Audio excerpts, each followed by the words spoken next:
시청자 여러분, 지난 주말과 주일 주안에서 평안하셨습니까? 시작된 한 주간도 성삼일체 하나님께서 여러분과 늘 함께 하시기를 원합니다. 이번 주에도 변함없이 하나님 말씀 중심의 삶을 살아가시기를 원하오며, 현오리와 함께하는 올해 쉬운 세 번째 고뇌 여정을 출발하겠습니다. 자, 53주차긴 해도 이제 해가 넘어갔기 때문에 사실상 2024년 첫 번째 하나님의 말씀이 되겠습니다. 2024년 첫 번째 하나님의 말씀은 로마서 3장 24절의 말씀입니다. 자, 함께 외워봅시다. 그리스도 예수 안에 있는 속량으로 말미암아 하나님의 은혜로 값없이 의롭다 하심을 얻었느니라. 로마서 3장 24절 말씀. 아멘. 다시 한번 외워봅시다.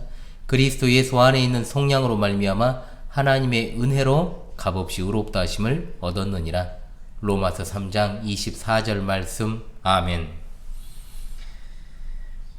예, 먼저 해당 본문을 좀 읽고 시작하지요. 로마 3장 19절로 24절의 말씀을 읽도록 하겠습니다. 제가 낭독합니다.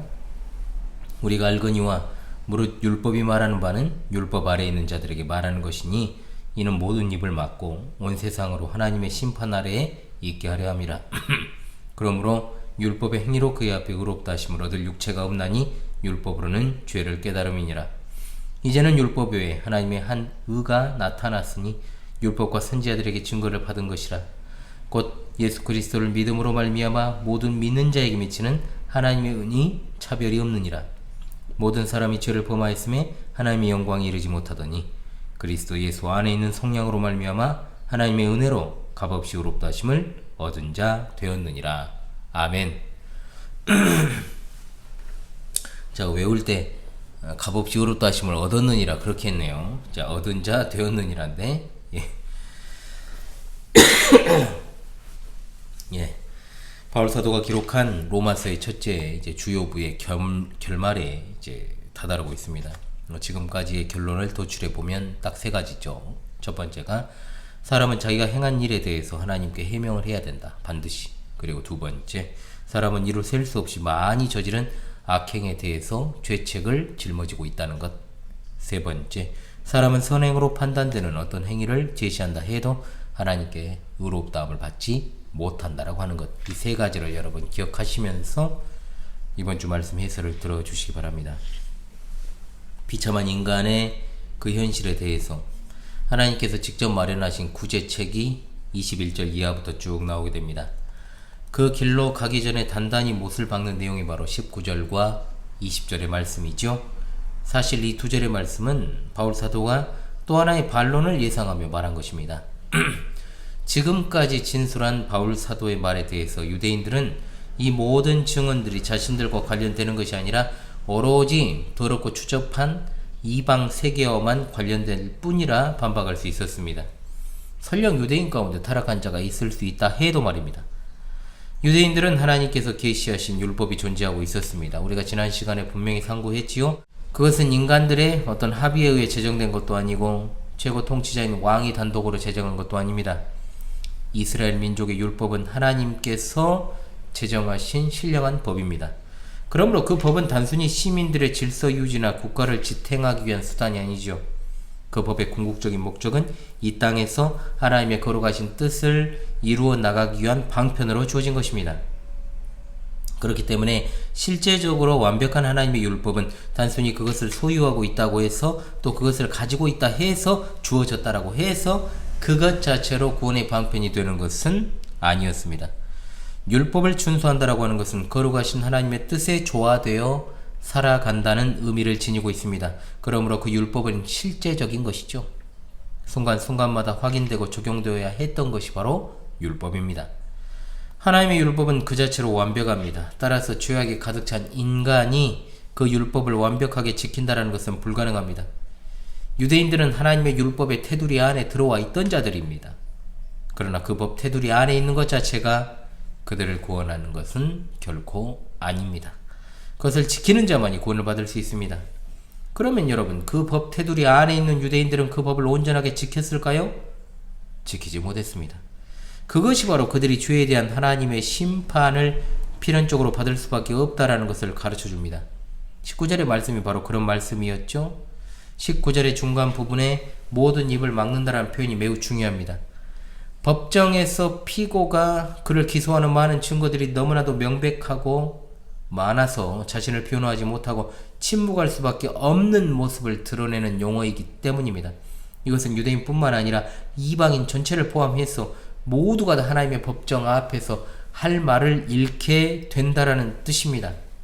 인간 법정에서는 내가 악행을 저질렀어도 심지어 과거의 끔찍한 살인사건의 주인공이었던 원춘이 같은 악마도 변호해줄 국선 변호사가 있습니다만, 하나님의 법정에서는 인간을 변호해줄 변호인도 없고, 그리고 내가 변호할 말도 없습니다. 유구무원입니다. 이 세상을 살아가면서 아무리 많은 업적과 인간적인 선을 쌓고 또 쌓았다 할지라도 그것이 그를 구원하는 방편이 절대로 될 수 없다는 겁니다. 그래서 20절에 이렇게 말씀하지 않습니까? 그러므로 율법의 행위로 그의 앞에 의롭다함을 얻을 육체가 없나니 율법으로는 죄를 깨달음이니라. 하나님께서는 율법을 통해서 이스라엘 민족뿐만 아니라 온 세상이 하나님의 무서운 심판 아래 놓여 있음을 깨닫게 하고자 하셨습니다. 하나님의 율법은 이 세상에 존재하는 모든 인간들과 모든 왕국에 대해서 실제적인 효력을 가지고 있었습니다. 이방인들을 포함한 모든 인간들은 하나님의 율법에 비추어 죄의 본질을 확인하게 되는 것이죠. 이 명제는 갈라디아서 2장 16절의 말씀에 정확하게 진술되어 있습니다. 율법의 행위로서는 의롭다함을 얻을 육체가 없느니라. 아멘. 하나님께서 마련하신 구제책을 접하기 전에 바울 사도는 다시금 지금까지 앞장에서 진술했던 주요 논지들을 떠올리게 만듭니다. 철저하게 부도덕하고 못된 것들이 구원을 받지 못한다는 것은 그렇다 해도 도덕적으로 훌륭한 이방인이나 그리고 무척 종교적인 유대인들은 왜 구원받지 못한다는 말인가? 왜? 답은 이미 나와 있습니다. 첫째 논지는 그것이었습니다. 인류 전체가 하나님을 기쁘시게 하려고 노력하지 않고 오히려 하나님께로부터 도망치기 바쁘고 심지어 집요하고 철저하게 그분을 배척하려고 노력한다는 겁니다. 그들은 자연에 나타난 하나님의 계시를 막고 또한 내적인 증거를 부인하며 피조물을 하나님으로 대체하여 그것으로서 하나님 반대편으로 도망치기 바쁘다고 했습니다. 사람들이 아무리 제 눈에 안경이라고 선한 일을 한다 할지라도 사람들의 선이란 실제로 악입니다. 왜냐하면 유일한 주권자 되시는 하나님과 그분의 법을 반역한 상태를 유지하기 위해 열심히 고안해내는 것이 도덕적 선이요 선행이기 때문입니다. 둘째, 율법을 지킴으로 하나님 앞에 의롭다함을 얻을 사람이 하나도 없는 이유는 무엇일까요? 아주 간단한 이유가 있습니다. 아무도 실제로 율법을 지키는 사람이 없습니다. 2장 13절에서 율법을 행하는 자라야 의롭다 하심을 얻는다라고 했던 말과 본절에서 율법의 행위로 그 앞에 의롭다 하심을 얻을 육체가 없다고 하는 명백한 모순점을 잘 설명해 주고 있습니다. 두 말씀 모두 다 사실입니다. 율법을 100% 지키면 하나님께 인정받겠지만 그 누구도 율법을 지키지 않고 오히려 모든 사람들이 하나님의 율법을 범하기 때문입니다. 여기선 율법을 가지고 있는 유대인이나 가지지 못한 이방인이나 한꺼번에 등장하죠. 2장 21절로 24절의 말씀에 바울 사도가 아주 신랄하게 유대인들에게 1, 2계명과 그리고 7, 8계명을 가지고 그들이 얼마나 율법을 철저하게 범하고 있는지를 밝혔습니다. 신의 산에서 하나님께서 주신 10계명을 자랑하고 또 자랑하는 그들이었지만 우상 숭배하고 간음하고 도둑질하는 것은 다른 이방인들과 하등 다를 바 없이 범해왔다는 거죠. 인류는 서로가 말합니다. 내가 잘했네, 네가 못했네, 도토리 키재기하고 있지요. 그러나 실상 남을 판단하는 것으로 자신이 판단받는다라고 분명히 말씀했습니다. 다른 사람을 질책하고 또 판단하고 정죄하는 일을 우리 스스로도 행하고 있지요. 표준대로 살 수 없고 살지도 않습니다. 표준은 언제나 우리를 정죄합니다. 따라서 율법을 지킴으로 의롭다함을 얻을 사람이 하나도 없는 둘째 이유는 실제로 율법을 지키는 사람이 하나도 없기 때문입니다. 가볍디 가벼운 조항 하나도 못 지키는데 하물며 전체를 지키겠습니까? 이것이 인간의 현실입니다. 셋째 이유가 또 있습니다. 율법을 안 지키는 정도가 아니라 인간은 대단히 약하다는 것에 있습니다. 로마서 전체 16장입니다. 16장 속에서 이제 3장을 하고 있는데 죄의 목록들이 1장 29절에서 31절에, 그리고 지난 시간 3장 10절에서 18절에 지지난 시간, 그리고 무시무시하게 이것들이 열거되어 있지요. 하나님께서 사람들을 바라보시는 모습 1장 29절로 31절이라면 3장 10절에서 18절의 말씀은 그러한 인간에 대한 선언입니다. 인류의 모습이 이겁니다. 인간은 악에 있어서는 무한한 잠재 가능성이 가지고 있습니다. 즉 계속해서 더 악해질 수 있다는 말입니다. 여러분, 보편적으로 우리가 악하디악한 죄를 이야기할 때는 어떤 죄를 이야기합니까? 살인죄를 생각합니다. 자, 살인죄. 살인을 하지 않는다? 여러분, 살인할 기회가 없었을 뿐입니다. 또한 살인을 제재하는 사회적 법규가 사라지면 누구나 살인자가 될 수 있고 실제로 그렇게 될 것입니다. 다른 계명도 마찬가지입니다. 악을 향한 인간의 무한한 잠재 가능성에 대해서 성경은 이렇게 말씀합니다. 여호와께서 사람의 죄악이 세상의 관영함과 그 마음과 생각의 모든 계획이 항상 악할 뿐임을 보시고 라고 말입니다. 넷째 이유가 또 있습니다. 하나님은 외모로 사람을 취하지 않으시고 중심을 보십니다. 즉 하나님은 외부적인 행동에는 관심이 없으십니다. 유대인들이 할례를 가지고 오늘날 그랬던 것처럼, 할례를 가지고 그들이 그랬던 것처럼 오늘날의 그리스도인이라 이름하는 종교인들이 세례, 성찬, 입교식, 그리고 그 밖에 비슷한 의식을 수행하는 것으로 하나님께 의롭다함을 얻을 수 있다고 믿지는 않지만 은연중에 그런 행위를 통해서 마음의 위안을 얻고 행위에 집중하는 것, 이것은 진심으로 심각한 오류 아니겠습니까? 성례는 이미 하나님께 의롭다 하심을 받은 자들에게 그 주신 은혜를 강화시키려는 목적으로 주신 방편입니다. 그러나 그것 자체는 구원을 주는 것이 아닙니다. 이것이 표면적 유대인이 아니라 이면적 유대인이 유대인이라는 말의 본 뜻입니다. 할례는 어디에 해라? 마음에 하라. 율법 조문에 있지 않다라고 했습니다. 믿음을 대체할 것은 아무것도 없습니다. 부정적인 이 말씀의 후반부에 긍정적인 모습이 나옵니다. 율법의 선한 기능이 나오는데 율법으로는 죄를 깨달음이라. 즉 율법은 아무도 의롭다 할 수 없긴 하지만 그럼에도 사람이 하나님의 표준에 미달된 부분이 무엇인지를 보여주고 그로써 하나님께서 구원을 베푸시는 구원의 유일한 길에 대한 기대감을 높이게 하는 것이죠. 정말 놀랍지 않습니까? 하나님의 율법이 있어서 우리가 소망이 없고 비참한 처지에 놓여 있다는 것을 있어서 그렇죠? 알게 되지만 동시에 율법이 있으므로 우리는 스스로를 천국에 들어가기에 합당하다고 생각하지 않을 수 있다는 게 말이죠. 말이 꼬여요. 율법은 우리가 전혀 천국에 들어갈 만한 사람들이 아님을 알게 합니다. 우리는 도덕적으로 휘어 있으므로 유일하게 반듯하고 거룩하신 하나님께 받아들여지기 위해서 변화를 받아야 한다는 사실을 깨닫습니다. 율법은 거울입니다. 거울을 봐야 눈곱이 끼어 있든지 코털이 삐져나와 있는지 뭐가 내 얼굴에 묻어 있는지 알고 조치를 취할 수 있지 않겠습니까? 그러므로 율법이 안내하는 그분께 가지 않으면 아무도 죄를 씻을 수 없습니다. 샘물과 같은 보혈은 주님의 피로다. 이 샘의 죄를 씻으면 정하게 되겠네.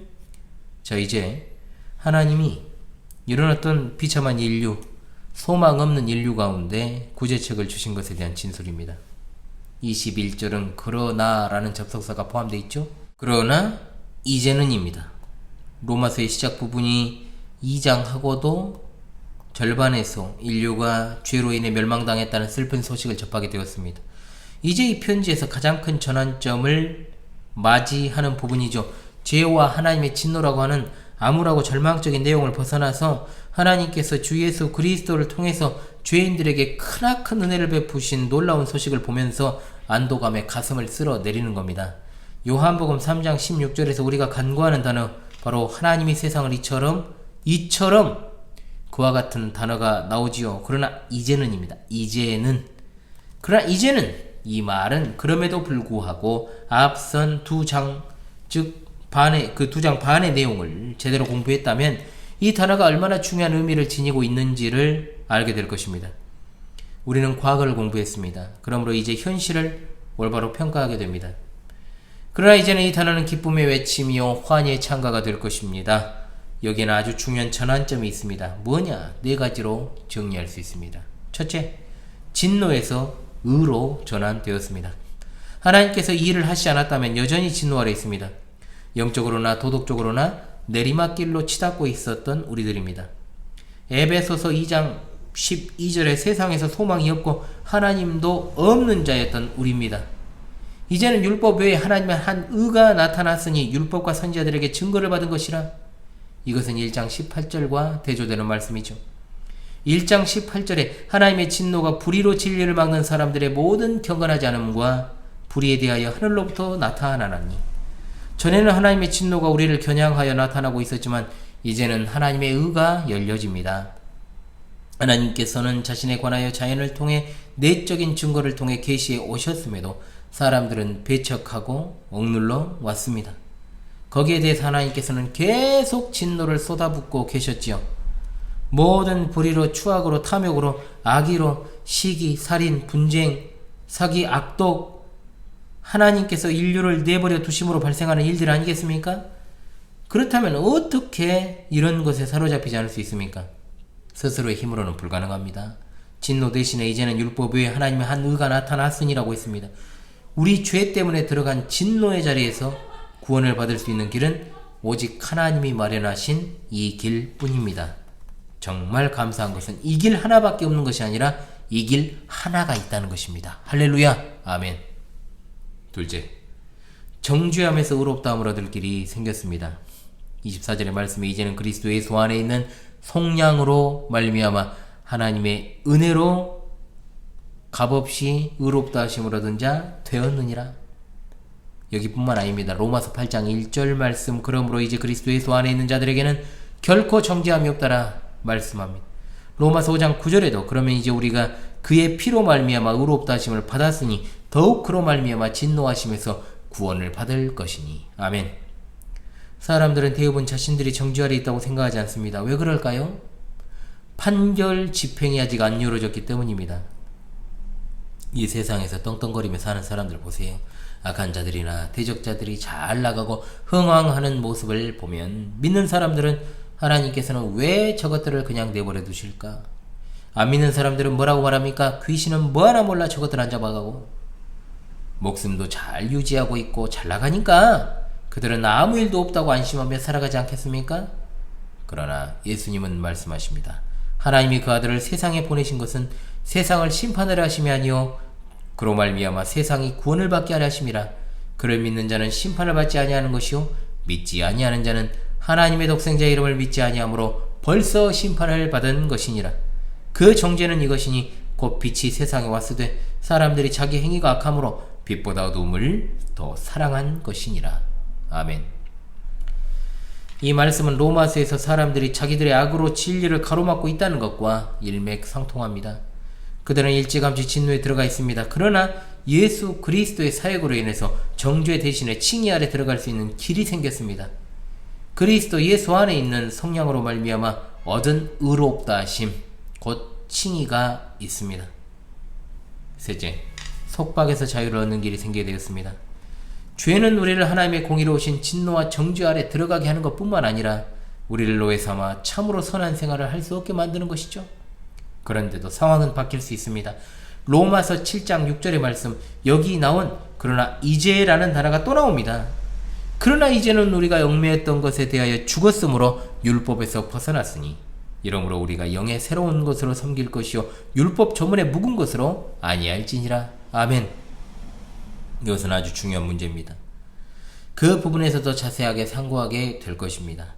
중요한 것은 그리스도를 떠나서는 율법 아래 있게 되고 죄에 얽매여 있으므로 율법을 지킬 수 없지만 성령께서 우리를 그리스도께 연합시켜 주심으로 죄의 속박에서 벗어나 거룩한 생활을 할 수 있게 해 주신다는 것입니다. 넷째, 배척하던 곳에서 가까이 하는 길이 생겼습니다. 에베소서 2장 13절의 말씀, 이제는 멀리 있던 너희가 그리스도 예수 안에서 그리스도의 피로 가까워졌느니라. 아멘. 이것은 특히 이방인들을 향해서 더욱 그러하지 않습니까? 바울 사도는 유대인이든 이방인이든 예수님을 믿지 않으면 아무도 구원받을 수 없으므로 유대인들도 이방인과 다름없이 그리스도를 필요로 하지만, 그럼에도 당시 유대인들은 이방인들이 갖지 못한 커다란 영적인 이점들을 가지고 있었다는 것은 우리가 이미 살펴봤죠. 지난 시간에 그들은 하나님의 말씀을 맡은 자들이었다는 것 외에도 9장에 가면 그들이 양자됨과 영광과 언약과 율법을 세우신 것과 예배와 약속들을 갖고 있었다라고 했습니다. 이방인들은 이런 것들로부터 단절되어 있었던 것이 사실입니다. 그런데도 이제는 믿는 유대인들과 새로운 관계에 들어오게 되었는데, 이것에 대해서 에베소서 2장 19절에 그러므로 이제부터 너희가 외인도 아니요 나그네도 아니요 오직 성도들과 동일한 시민이요 하나님의 권속이라. 아멘. 큰 전환점을 이루는 로마서 3장 21절부터 그리고 3장 31절은 사실 인생과 역사에 있어서 가장 중요한 사실들을 다루고 있는 겁니다. 모두가 자아중심적이고 순간적이며 감각적인 만족에 몰두하는 이 시대, 심지어 복음도 현실의 필요성들과 맞물려서 실용주의적 복음으로 왜곡된 그런 시대를 우리가 살고 있지 않습니까? 오늘 그리스도인들은 정말로 TV는 물론이고 컴퓨터와 스마트폰에 중독이 된 채로 그렇게 신앙생활을 하는 시대입니다. 바울 사도의 시대보다, 그리고 역사상 그 어떤 시대보다 이 귀한 메시지가 전달되기 어려운 그런 시대를 살아가고 있는 것이 우리입니다. 그럼에도 불구하고 우리가 믿고 전해야 할 것은 이것을 통해서 기독교가 참으로 독특하고 유일무이한 종교라는 사실이 드러나기 때문입니다. 율법 외에 하나님의 한 의가 나타났다는 것에서 율법은 사실 이스라엘에게 주어진 율법뿐만 아니라 의를 얻기 위한 인간의 모든 노력을 포괄하는 말이기도 합니다. 이렇게 보면 하나님의 의는 뭐냐 했을 때 그것은 인간의 어떤 행위와 무관하게 받는 것이다가 정답입니다.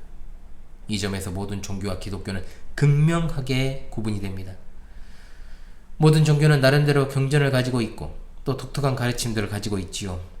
그러나 기독교를 제외한 모든 종교의 공통점은 그들이 말하는 신에게 인간을 구원할 수 있도록 해달라고 설득하고 요청하는 인간이 할 수 있는 일이 있다라고 가르친다는 거예요.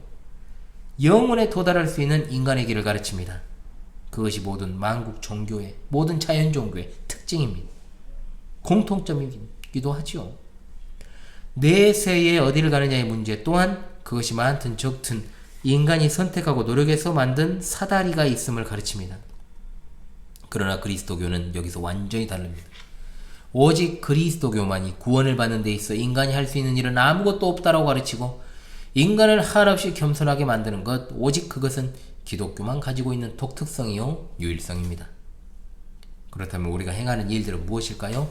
예배와 성례전과 교회 봉사, 말씀 생활, 기도 생활, 소위 신앙 생활의 전반에서 우리가 행하는 것들은 무엇일까요? 그것은 구원받은 자들의 의무와 특권인 것이지 구원을 위한 길이 될 수 없습니다. 거듭거듭 말씀드리지만 하나님께서 계시지 않은 어떤 최선의 선한 일이라 할지라도 하나님 앞에서는 죄악입니다. 그리고 죄악에 따른 것은 하나님의 심판뿐입니다. 그러므로 우리는 예수님과 그분이 하신 일을 믿고 있는지, 아니면 우리가 할 수 있다라고 생각하는 바를 믿고 있는지, 이걸 살피는 것이 중요하죠. 우리 사랑하는 파수꾼 성도들이시오, 주님의 마음으로 묻습니다. 여러분 각자의 마음을 돌아보시기 바랍니다.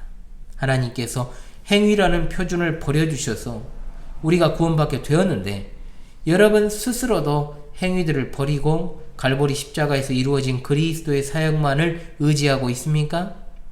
아니면 손톱만큼이라도 스스로를 위해서, 하나님을 위해 사고 있는 어떤 것을 의지하고 있는 것입니까? 우리 파수꾼 성도들이시오, 율법 외에, 즉 율법 밖에서 오는 의가 이것입니다.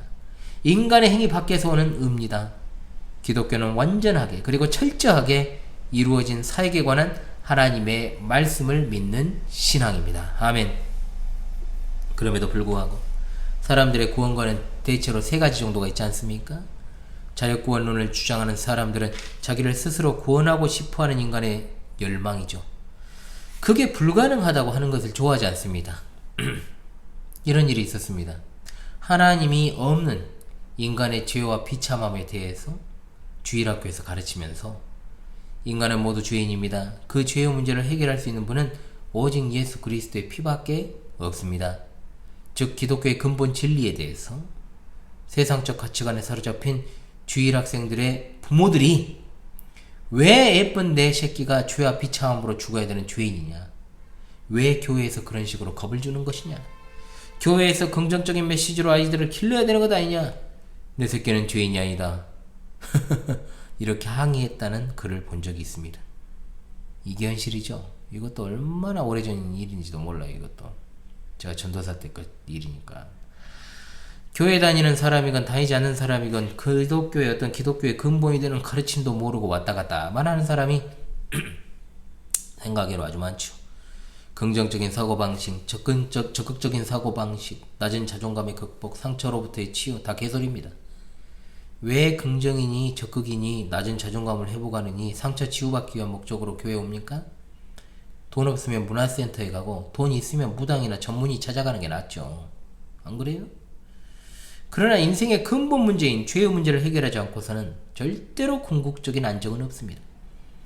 약이나 치료법은 일시적인 통증 완화인 것이지 근본 해결책은 되지 못합니다.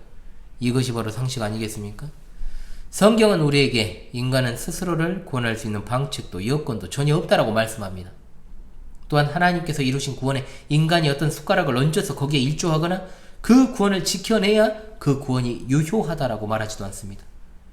그런데도 그 주신 구원을 등한시하고 그 의무와 특권들을 누리지 않는다면 그것이야말로 구원 밖에 있는 사람들보다 더 심각한 문제 아니냐 이 말입니다. 구원 안에 있다고 여기면서도 전혀 구원받은 사람으로서의 열매가 없음에도 행위에 의지하여 그 구원을 부여잡고 있으니 말입니다. 심각하게 스스로에게 질문하십시오. 나는 과연 은혜로 구원받은 자인가? 아니면 교회 안에 있는 행위 구원론자인가? 우리 파수꾼 성도들이시오? 그리고 아직 반신반의하는 이들이 계십니까? 이 사실을 믿고 거하며 전하며 살아갈 수 있기를 간절히 원합니다. 아멘. 만약 구원이 인간의 행위와 무관한 선물이라면 우리는 지금 당장 구원받을 수 있습니다. 우리 인간의 행위에 기초한다면 우리는 불안하지 않습니까? 어린 시절에 방학 시작 전에 컴퍼스로 동그라미 해놓고 열심히 시간 계획표를 동그라미 해놓고 짜잖아요. 이렇게 줄 그어가면서. 그러나 그것이 그대로 이루어진 적이 있습니까? 과연? 일주일이면 많이 간 거죠. 작심삼일. 그만큼 인간은 자신이 세운 자기가 그래도 할 수 있다라고 믿는 그 표준에서조차 미치지 못하는 연약한 존재라 이 말입니다. 그러나 감사하게도 구원은 하나님께서 이미 우리를 위해 해놓으신 일에 기초를 두고 있기 때문에 불변합니다. 예수님께서 십자가에서 다 이루었다고 하셨을 때 그 말씀은 우리에게 그의 모든 행하신 의로운 일을 전가시켜 주신다는 것과 동시에 의롭다함을 얻는 유일한 길이 오직 그를 믿는 믿음에 있다는 사실을 보여주는 말씀입니다. 다음으로 구원이 인간의 행위와 무관한 하나님의 선물이라면 구원은 확실한 것입니다. 스스로를 구원할 수 있다고요? 그 말은 스스로를 구원하지 않을 수도 있다는 말과 동의어입니다. 그러나 구원은 처음부터 끝까지 하나님께로부터 말미암은 것입니다. 하나님께서 요동치 않으심으로 구원도 확실하고 요동하지 않습니다. 빌립보서 1장 6절에 너희 속에 착한 일을 시작하신 이가 그리스도 예수의 날까지 이루실 줄 우리가 확신하노라. 아멘. 셋째로 구원이 인간 행위와 무관한 하나님의 선물이라면 인간의 자랑은 배제되고 구원에 관한 모든 영광은 하나님께로 돌아갑니다. 만약에 여러분 천국이라는 곳이 자랑하는 인간들로 북적된다라고 생각해 보십시오. 얼마나 꼴사납겠습니까? 구원은 선물입니다. 하나님의 의로만 받는 것입니다. 율법과 무관하게 인간의 행위와 무관하게 받습니다. 구원은 행위에서 난 것이 아닙니다. 이는 누구든지 자랑하지 못하게 하기 위함이라고 말씀하지 않습니까? 오로지 여러분 하나님께만 영광을 돌리십시오. 하나님께만 영광인 것입니다. 천국에 매여있는 성도의 삶이 시종여일하게 하나님께만 영광 돌리는 삶이 될 수 있기를 바랍니다. 여러분 한 해가 이렇게 시작되었습니다. 변함없이 하나님 말씀을 중심하여 살아가되 우리에게 주어진 이 크나큰 구원의 은혜가 얼마나 놀라운 것인지를 생각하면서 다시금 이번 주 하나님 말씀을 외우며 올 한 해 변함없이 하나님의 말씀으로 충만한 삶이 되시기를 바랍니다. 외우겠습니다. 그리스도 예수 안에 있는 성령으로 말미암아 하나님의 은혜로 값없이 의롭다 하심을 얻은 자 되었느니라. 로마서 3장 24절 말씀. 할렐루야. 아멘.